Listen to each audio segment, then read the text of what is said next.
আসসালামু আলাইকুম।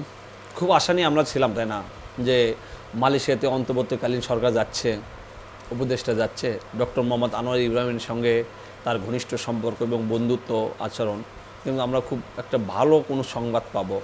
কিন্তু ফরকালে দেখা গেল কি কোনো বড় ধরনের কোনো সংবাদ পেল না। বড় ধরনের সংবাদ বলতে মালয়েশিয়াতে যে যারা আছে তারা, আপনারা জানেন যে প্রবাসী যারা আছে তারা, কিছু লোক অবৈধ মালয়েশিয়াতে বসবাস করতেছে। তারা একটা আশায় ছিল বা বুক বেঁধেছিল যে যদি মালয়েশিয়া আসার পর অবৈধদের বৈধ হওয়ার ঘোষণা দেয়, কারণ ডক্টর মোহাম্মদ ইউনূস এবং আনোয়ার ইব্রাহিম দুজন পারস্পরিক একটা বন্ধুত্বপূর্ণ আচরণ, কিন্তু এই সিদ্ধান্ত বা এই ঘোষণা আসলো না।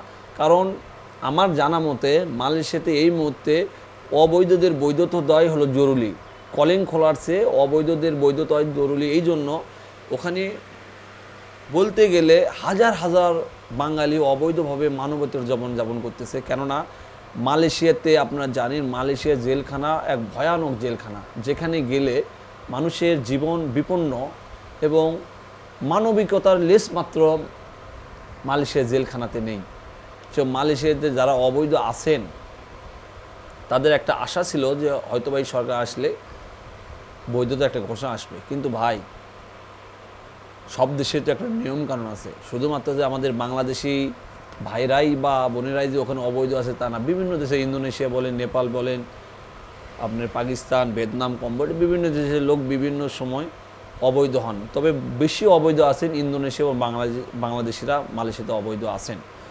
কিন্তু এই মুহূর্তে কলিং খোলার চেয়ে বৈধতা জরুরি ছিল, কিন্তু ঘোষণা আসলো না।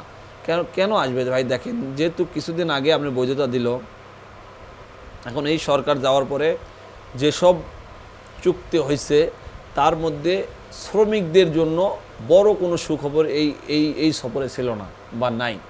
এখন কলিংটা কিন্তু খোলা না খোলা চার পরের ব্যাপার। কলিং খুললে কিছু নতুন লোক যেতে পারবে, কিন্তু তারা এখনও শ্রমিক হয়নি। কিন্তু মালয়েশিয়া অবস্থানরত যারা বাংলাদেশিরা আছে তারা বুক বেঁধেছিল যে যত কলিং খুললে যদি অবৈধদের বৈধতা দেয় কিছুটা উপকার হবে।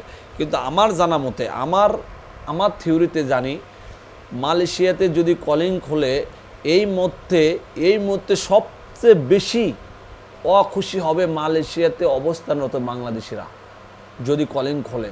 কেননা বর্তমানে আমি বিভিন্ন বন্ধুবান্ধব আমার মালয়েশিয়া অবস্থান করতেছে, আমি খোঁজখবর নেই, আমি জানি মালয়েশিয়া প্রত্যেকটা কোম্পানিতেই মোটামুটি লোকের কোনো সংকট নাই। প্রত্যেকটা কোম্পানিতে লোক সংকট নাই, বরঞ্চ কাজের সংকট। আগে আমরা যখন মালয়েশিয়া ছিলাম 2007 থেকে 2021 সাল পর্যন্ত আমি মালয়েশিয়া ছিলাম, তখন দেখছি মালয়েশিয়াতে যখন কলিং খোলে প্রচণ্ড লোক ঢোকে, কিছুদিন কাজ সংকট হয়, তারপর আবার স্বাভাবিক হয়ে যায়। কিন্তু এখন পর্যন্ত মালয়েশিয়ার স্বাভাবিকতার কিছু নেই, খুব একটা ওভারটাইম নেই। ওভারটাইম থাকলেও দেখা যায় যে লোকের তুলনায় কাজ কম। এই পরিস্থিতিতে আমার মনে হয় মালয়েশিয়াতে যদি এই মুহূর্তে কলিং খোলে, মালয়েশিয়ার অবস্থানরত সাধারণ শ্রমিকরা অখুশি হবেন, তাদের খুশি হওয়ার কিছু নেই।